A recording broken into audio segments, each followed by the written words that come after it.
Welcome back, everybody, to our Bible study. We are trying to dedicate 5 minutes a day to go through one chapter of the Bible every day until we're done with the whole thing. And Lord willing, we'll do that. We've been creating some PDFs to contain all of this information, make it easily accessible, and you can download those for free, actually, on our website at tobelikechrist.com. We're going to be making those into a physical book that you'll be able to buy on Amazon if you prefer a hard copy, and watch out for that. If it's already available, I'll put a link down in the description if you're watching this sometime in the future. So let's jump into Genesis chapter 30 here and talk about when these events took place. Well, using the timeline that we've been utilizing throughout this study, Jacob's journey and his time in Haran, or Padan Aram, took place probably somewhere between the years 1760 BC and 1730 BC.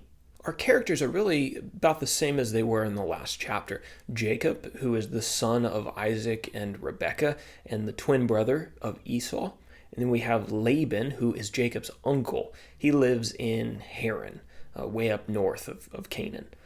We have Leah, who is Laban's oldest daughter, and she married Jacob in the last chapter in a deception that Laban pulled. So she's now married to Jacob. Also, her younger sister Rachel is now married to Jacob, and Jacob loved Rachel the most. As we kind of already mentioned on our map, the events of chapter 30 took place in Haran. Haran's also sometimes called Padan Aram. And this was the homeland of Abraham's brother, Nahor. In the first couple sections of this chapter, we have a lot of children born, so hang tight here as we go through all of these. Verses 1 through 8 talk about Rachel's servant conceiving children with Jacob. So if you remember in the last chapter, Leah bore 4 sons for Jacob. And Rachel, her younger sister, was envious of her sister's success in bearing children because she was barren and she was having trouble having any children at all. So she gave her servant to Jacob so that her servant could bear children with him. Yeah, I know that would be a pretty weird thing for somebody to do today, but it was somewhat common practice. We read about it a couple times in the Old Testament, a couple times at least.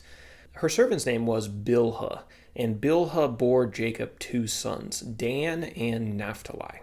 In verses 9 through 13, Leah's servant conceives children with Jacob. So after her 4 sons, Leah stopped bearing any more children. And so she gave her servant to Jacob. Her name was Zilpah, and they attempted to have more sons, and she was successful. Zilpah bore 2 sons for Jacob, and their names were Gad and Asher. In the next section, we're going to talk about Leah's mandrakes, verses 14 through 21. So Reuben, who was Jacob's oldest child and the son of Leah, found mandrakes in the field and brought them to Leah. Now, mandrakes are thought to have all kinds of medicinal properties, interesting medicinal properties, and Rachel wanted some of Leah's mandrakes, so she struck a deal with her sister. In exchange for the mandrakes, Rachel agreed to let Leah sleep with Jacob that night.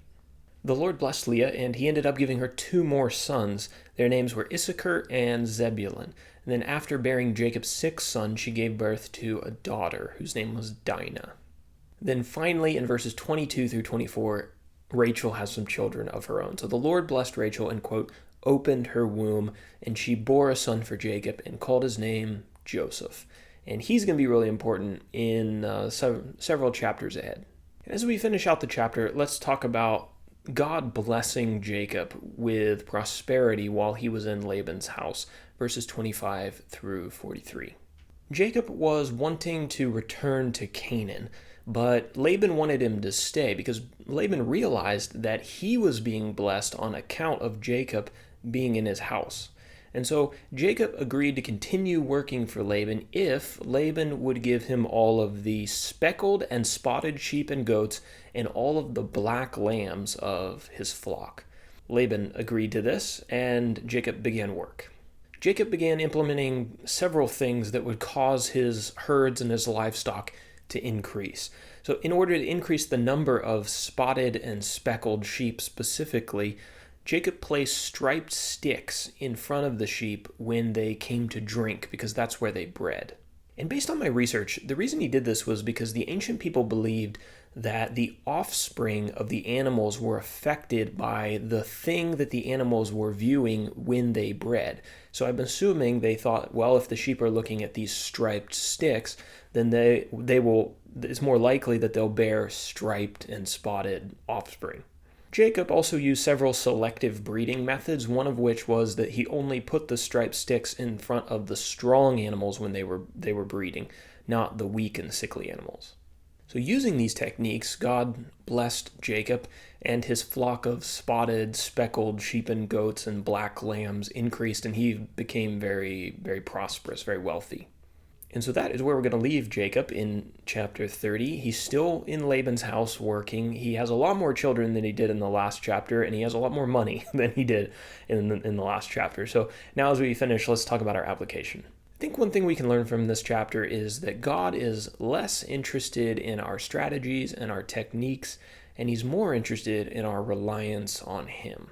Jacob gave God the glory for any success that he had brought to Laban's house and for any success that he personally had experienced. And I think because of that, God continued to bless Jacob. I think knowing what we know now about genetics and breeding, I think it's safe to say that forcing animals to stare at striped sticks doesn't necessarily increase the probability of getting speckled and striped offspring. But God blessed Jacob even though his science wasn't necessarily up to date. And God didn't feel the need to correct his science or to tell him how to breed the animals differently. Perhaps we can learn from that we should rely less on our own ingenuity and strategies and cleverness when it comes to multiplying the flock of God and accomplishing his work.